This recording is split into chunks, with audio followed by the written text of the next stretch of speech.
Welcome to the final episode of She Bangs, She Bangs. I'm your host, Jennifer Bangs. This is the final episode, guys.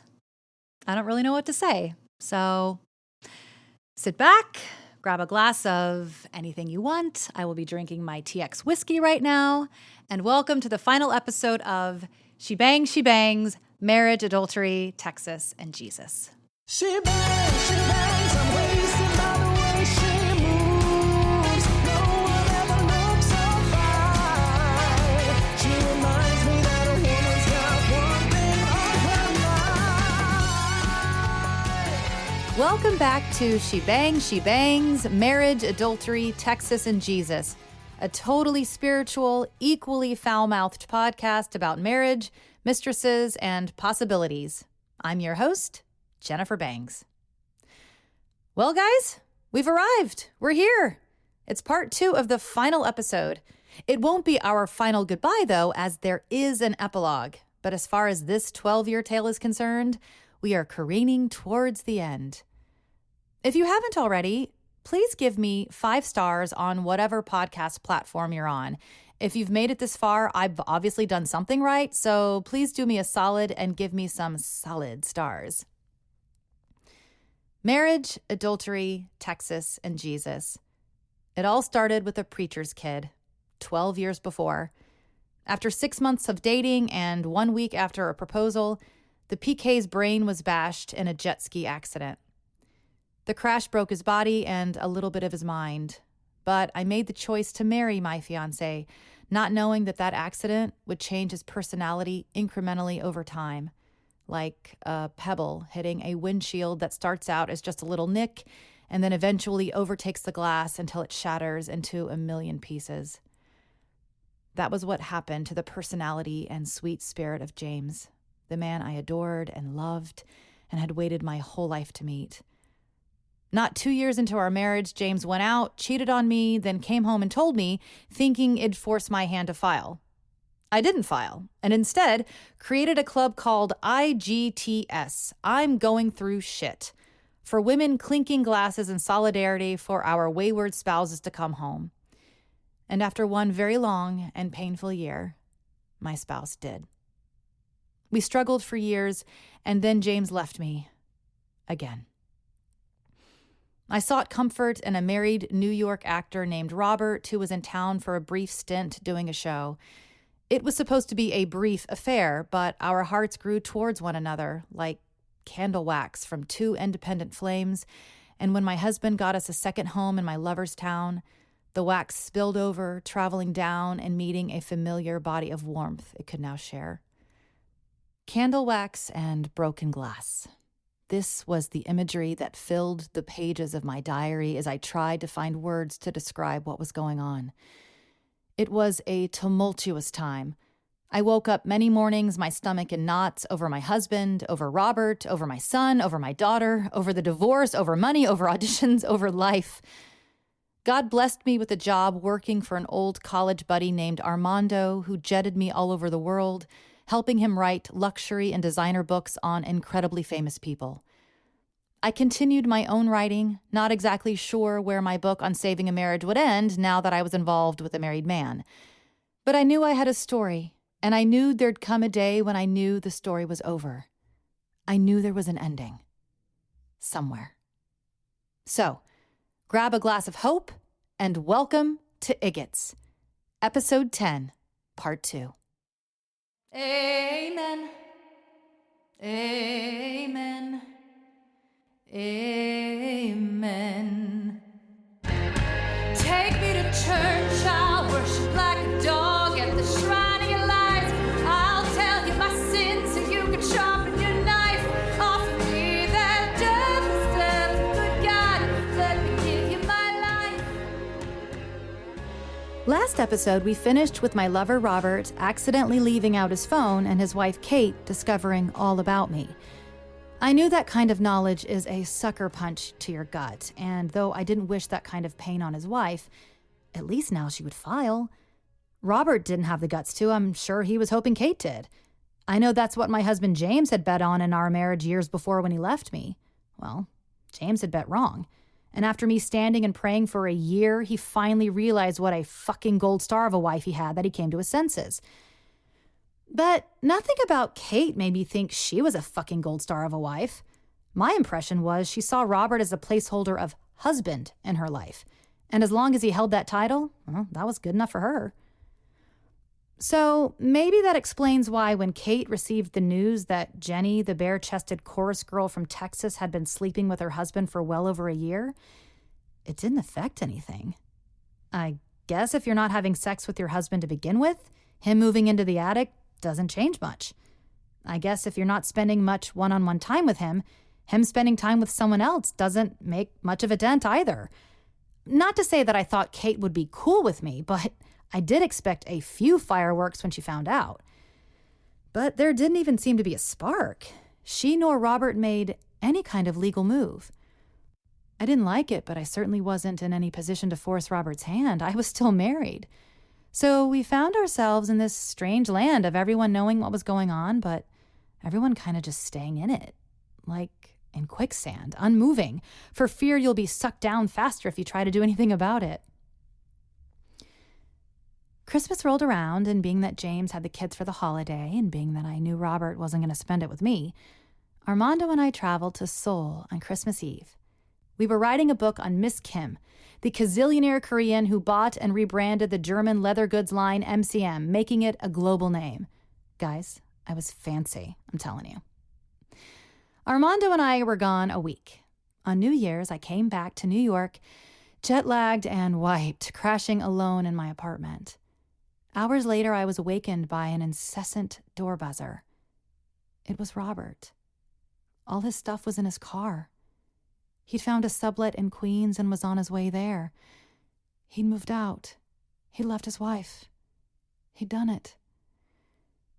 He crawled onto my bed, and we knelt in front of each other and grabbed one another. And the tears broke to the surface, and the questions and the doubts and the misgivings burned away like chaff. Robert's arms encircled my waist, and my arms wrapped around his neck, and I felt we'd accomplished something, like we'd crossed a finish line. And I wanted to scream joy out of my mouth, but I had to swallow it and replace it with tears because I knew at what cost our victory had been won. It's not the way you kiss that tears me apart.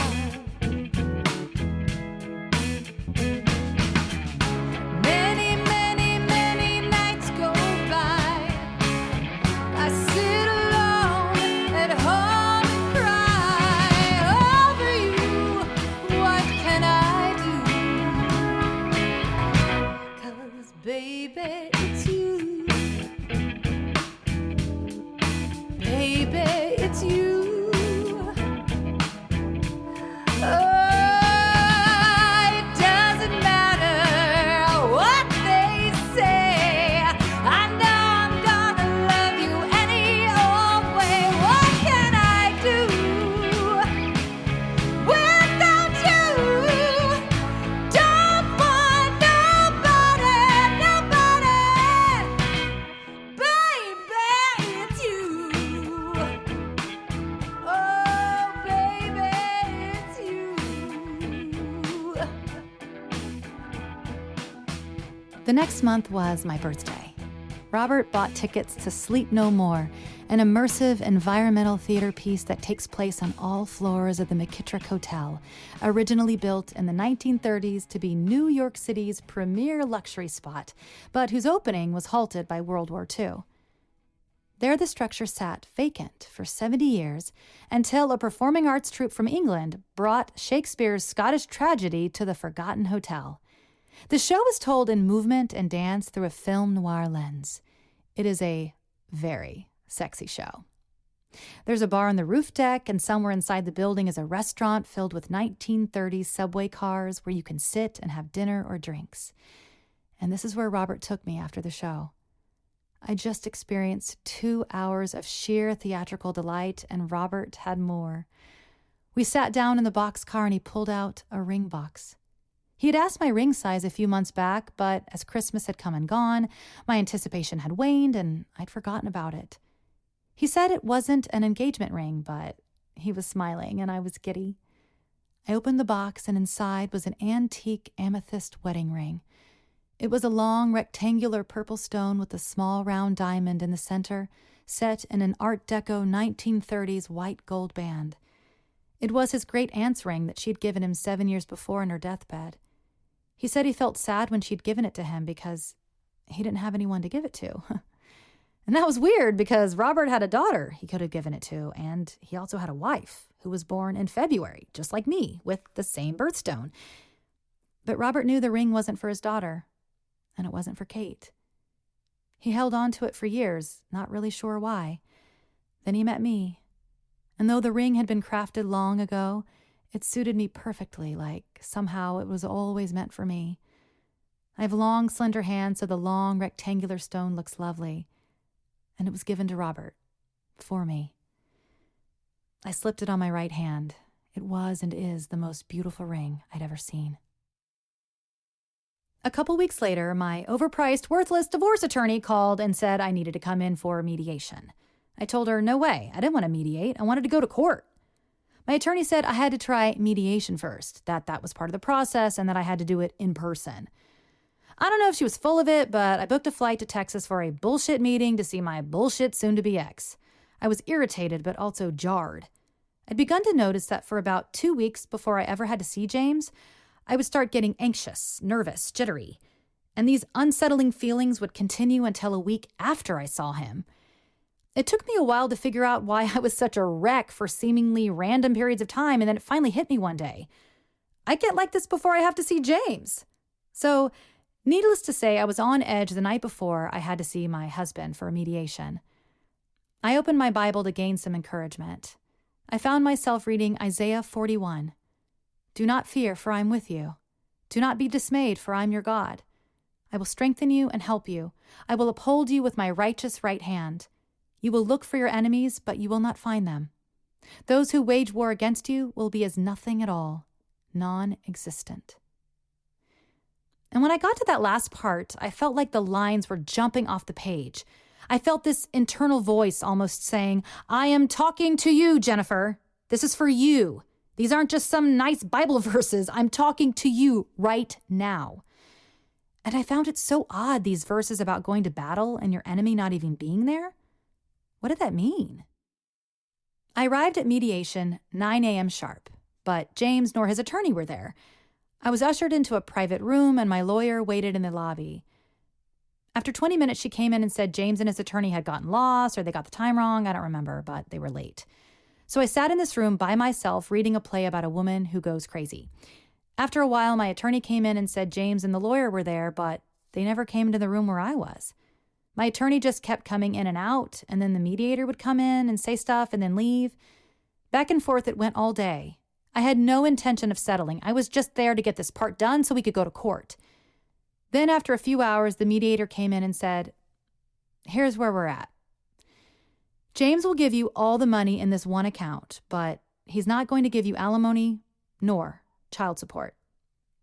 The account she was referring to had the equivalent of about 7 years worth of minimal child support for our son Andrew. Not quite the 10 years I needed, as Andrew was only 8, but the amount was close.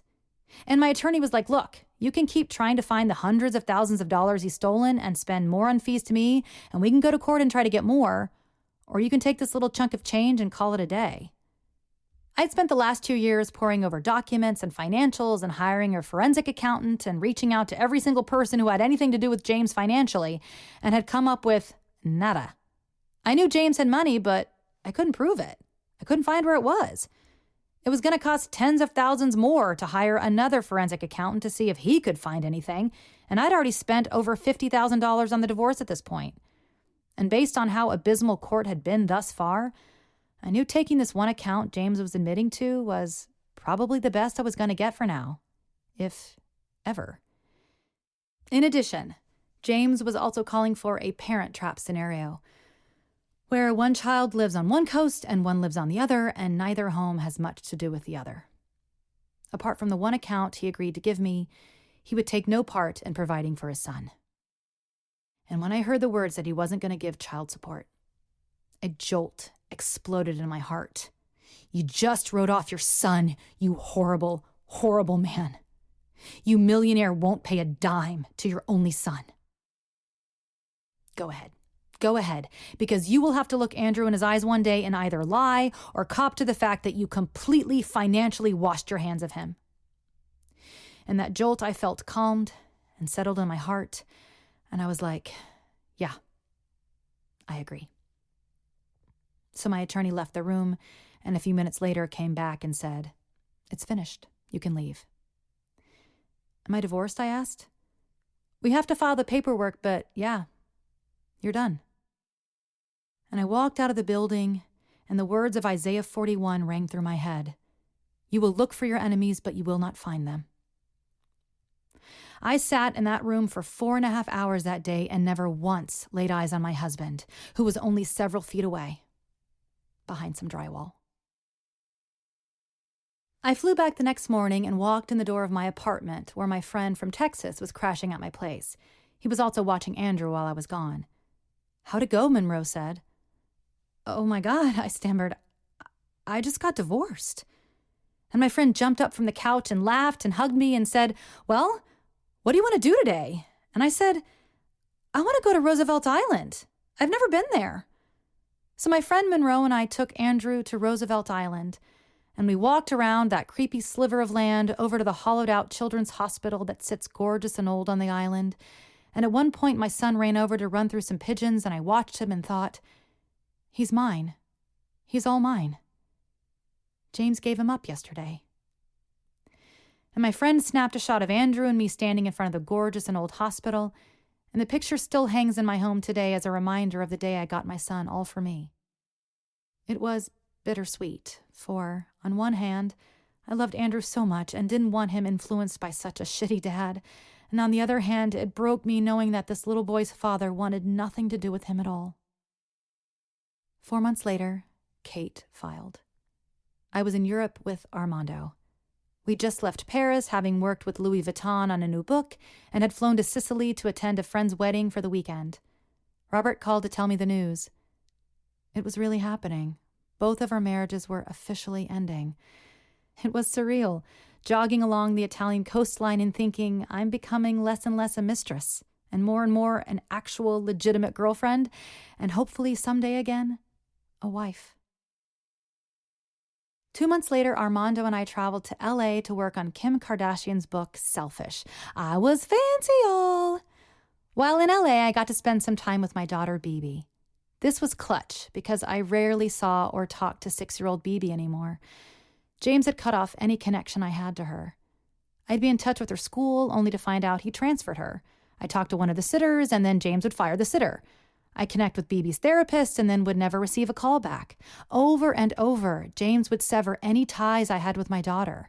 If I ever did get to talk to her, which was rare because, let's be honest, little kids don't talk on phones, he'd stand over her, and when she'd say something he didn't want me to hear, he'd shut the laptop and text that they had to go. He'd tell people I'd abandoned her. That's why I had fled to New York with our son and left him and Bibi. That he was the victim, the poor single dad taking care of little orphan Annie. But James had no intention of taking care of Bibi. He'd leave her for entire weekends with the nanny to go off to God knows where. All this really bothered me in the beginning, but then my best friend, who's adopted, said to me, "Look, of course it's best for her to be with you, of course. But with all that's going on, with all she's been through, knowing her history, will it make a difference what adult she's with right now?"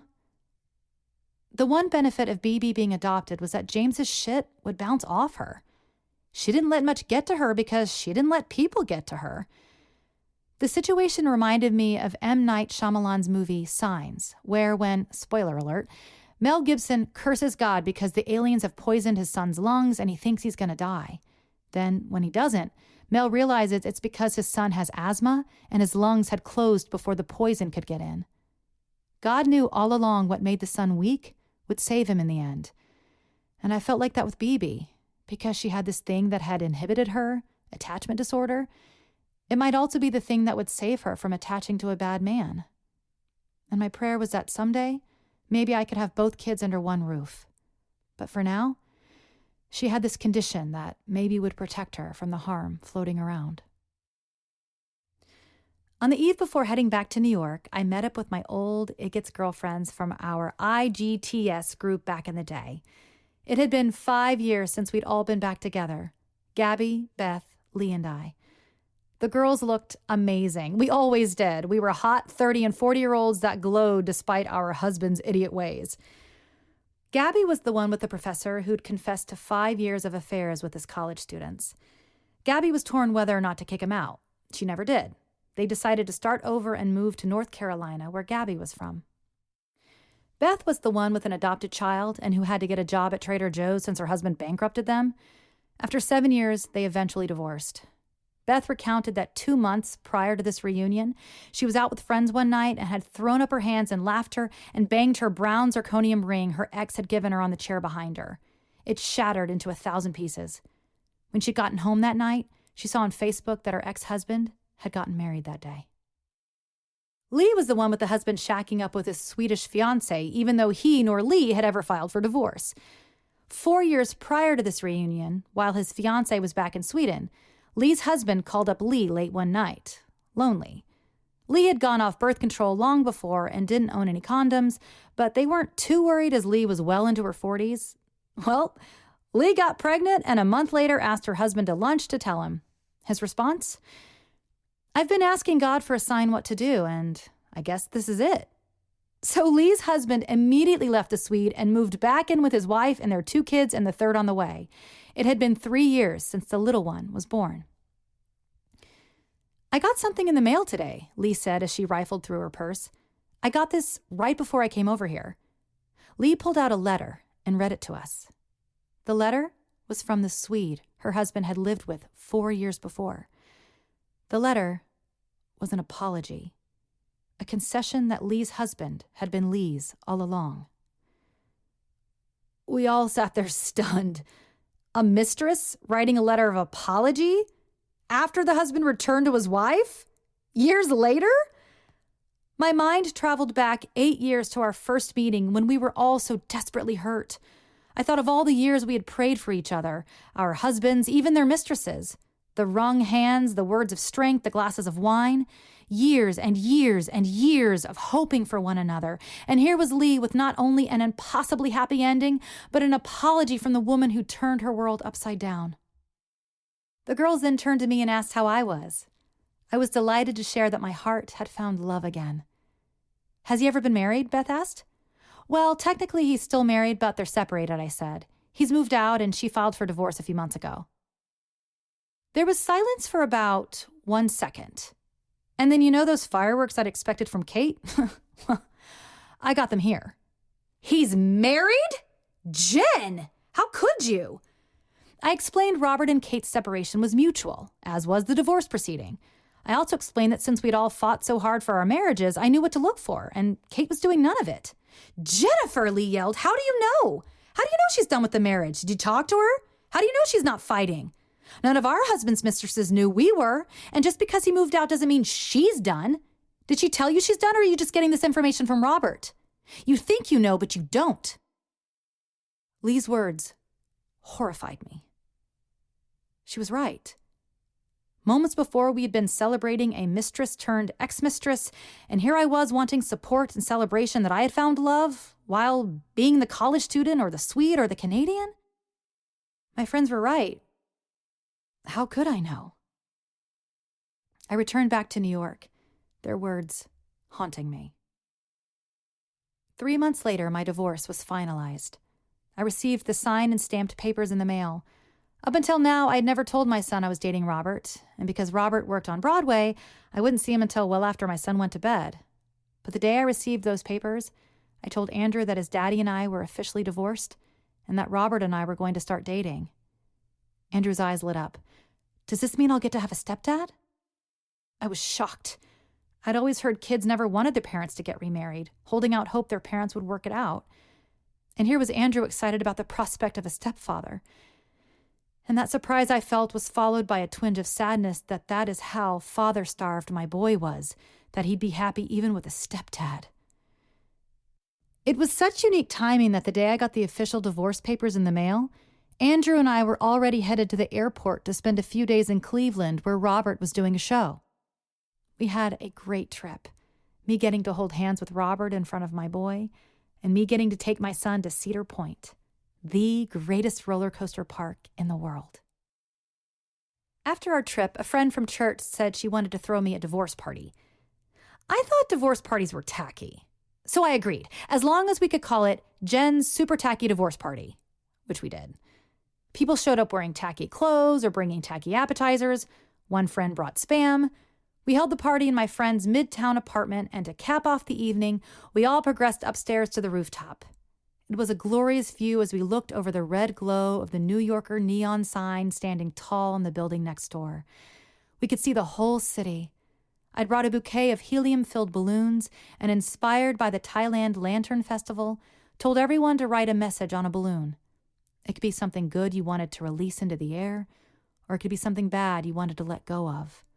I, of course, wrote James's name on one balloon. A letting go. Then grabbed another one for Robert, a prayer lifted up to the heavens. We released the balloons and watched them float away over the New York skyline. A minute later, my friend grabbed me and pointed to the horizon. "Look, Jen, look. There's a migratory V of birds following the balloons." But can we fly together?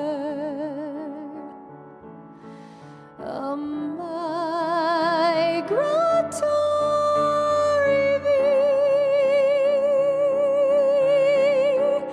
How wonderful if that's what God could see.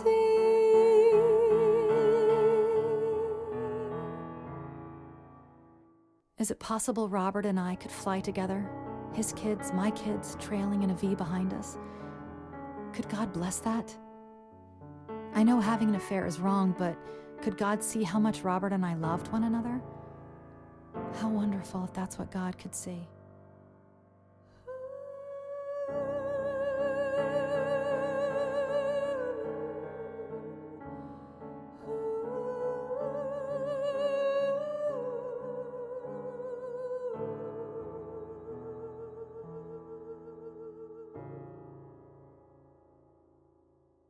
As I've said before, Robert is the most successful actor I know on Broadway. But that success and subsequent talent doesn't come without a price, for as passionate as Robert is in his art, he's equally passionate in his mental failings.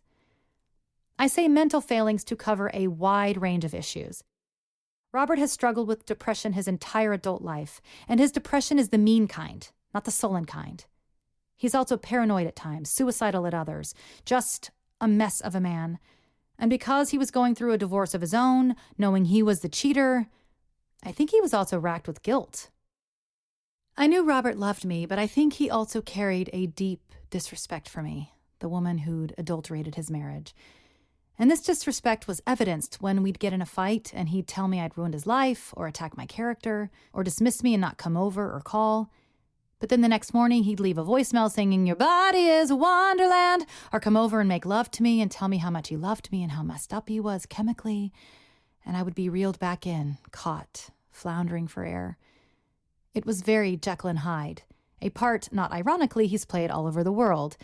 And when he was Hyde, a part of me accepted it because I thought, you don't deserve to be treated like a queen, Jen. You're a mistress, for God's sake. What do you expect? Robert confessed one night he needed to step away at times because my drama was such a drain on him. He was so self-consumed with his own marriage and family he didn't have time for mine. I started to see how Robert considered his family and his kids and his marriage of much more dire consequence than mine. I knew my situation wasn't any easier than his. In fact, it was harder, because my son didn't have his father, and my daughter didn't have her mother.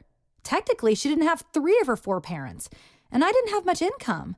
I was living off $3,000 a month from Armando and tapping into that one account I got in my divorce. And all of this was in the midst of auditioning for Broadway shows, getting hyped up and gussied up and trying to look like you got your shit together, then every day being rejected. For those of you who aren't artists, consider it like going to a job interview every day, sometimes multiple times a day. And this isn't a job interview because you're keeping your options open and looking to upgrade. No. You don't even have a job. And while you're sitting outside the door waiting to go in, you can actually hear the person in front of you's interview, and you look around and see dozens of other people going out for the same job. I was typically the oldest one there because people my age usually had been on Broadway by this point and didn't go to calls like this. And they certainly didn't have kids. At least, the women didn't. On occasion, I'd see a woman there with a stroller, but then I'd hear her chirping about her husband not being able to take care of their kid that day.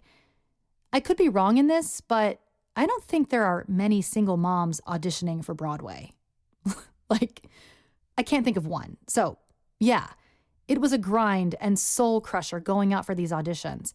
I would bring Andrew with me. He was such a champ, schlepping all over Midtown so his mom could spend a very focused 30 seconds trying to convince a room full of strangers that she indeed had her shit together. But Robert never set foot in any of these auditions. He had private calls, the insider track. I saw the working scripts of Dear Evan Hansen, The Last Ship, and Jagged Little Pill, Broadway shows he was going out for.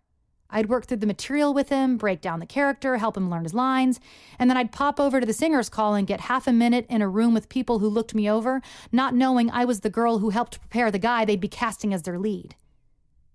And yet, as hard as things were for me, Robert never seemed to care.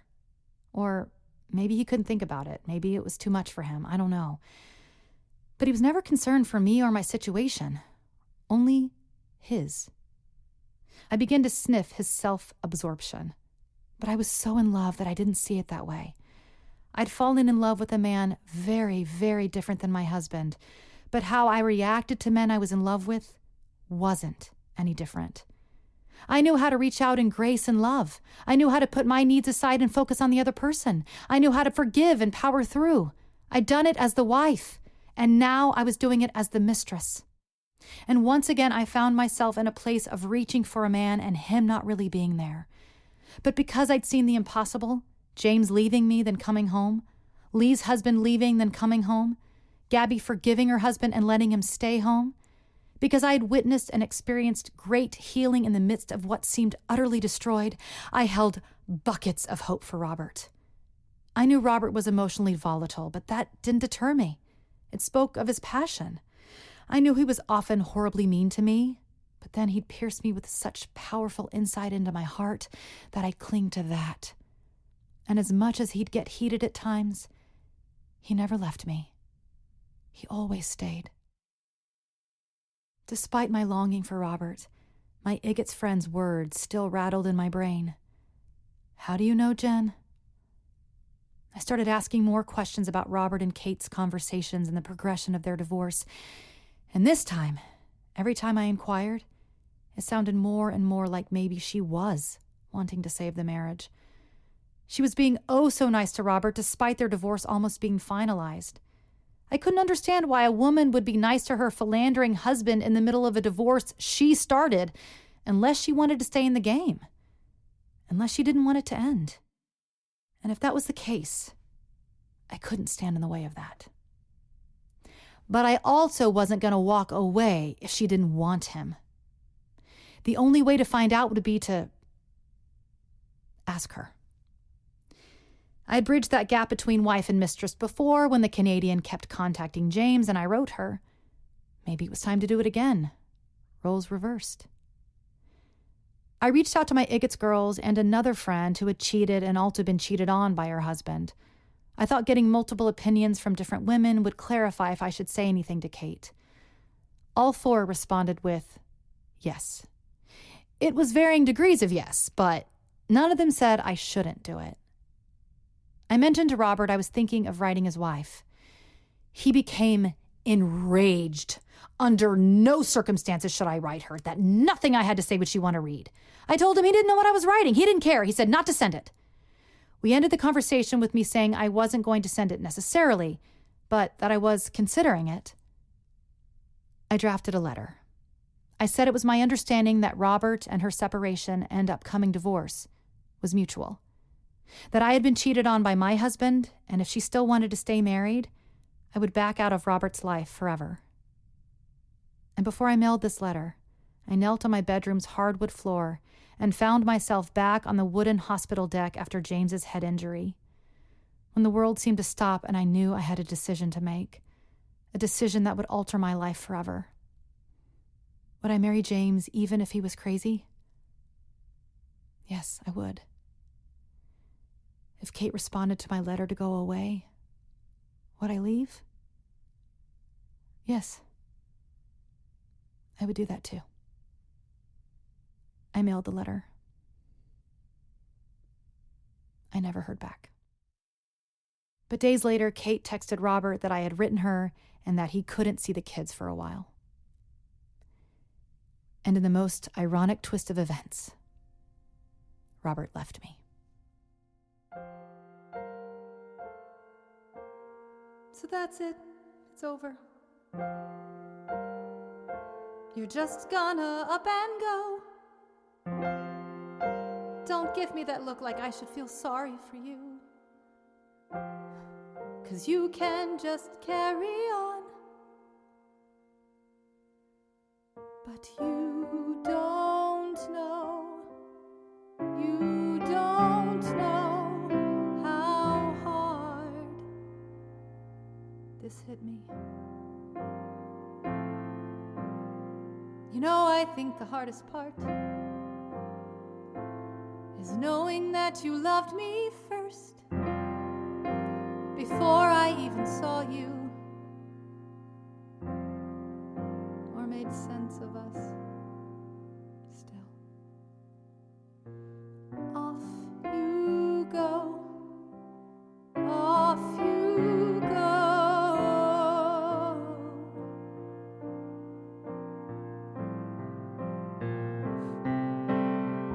You've had enough, you've given up on me. Show me up 'cause you think you know better. True enough, I may have lost my touch, but you say that you're leaving because I loved you too much. You know I hate surprises, forcing me to rise up after you decided to take charge and throw me out.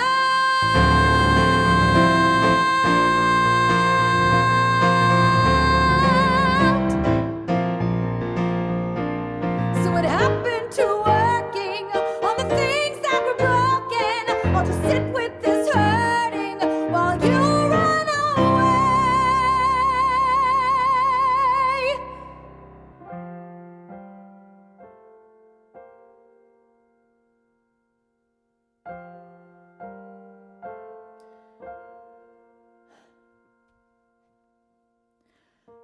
All I know of you is broken.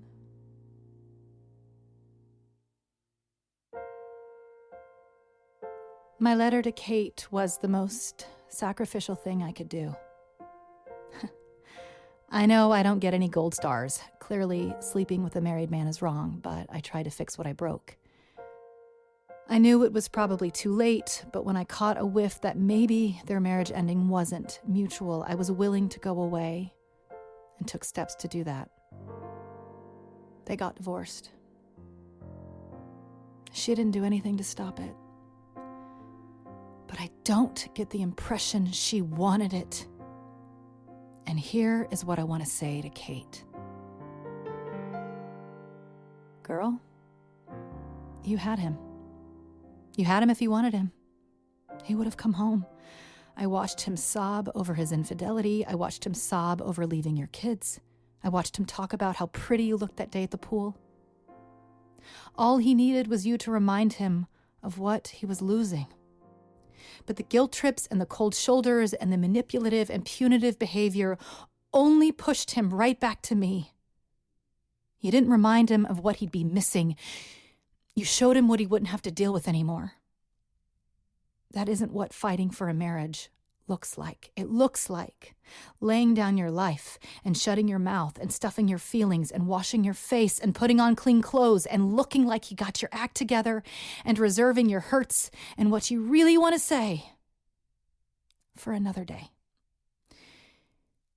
You had the sole right mantle and position in your husband's life. You. Only you. The two shall become one. That's in like the first 2 chapters of the Bible. God set it up from the very beginning. The man shall leave his father and mother and cleave to his wife, and the two shall become one. And what God has joined together, let no man rent asunder. You were one with Robert, whether you felt like it or not, or whether he felt like it or not. There is power in marriage, and therefore there is power in being the one married to your spouse. And it is my firm belief that had you tried, he would have stayed. And my letter was in a very small way asking you to try. After I sent the letter, I heard a faint little whisper, a knowing inside me that said, here is where you stop writing. Here's where your story ends. Here's where you say, Amen. Tune in next episode, the epilogue. This is She Bangs, Marriage, Adultery, Texas, and Jesus. Find me on Twitter at Jennifer Bangs or shebangs.com. Cheers. Until next time. She bangs, I'm wasted by the way she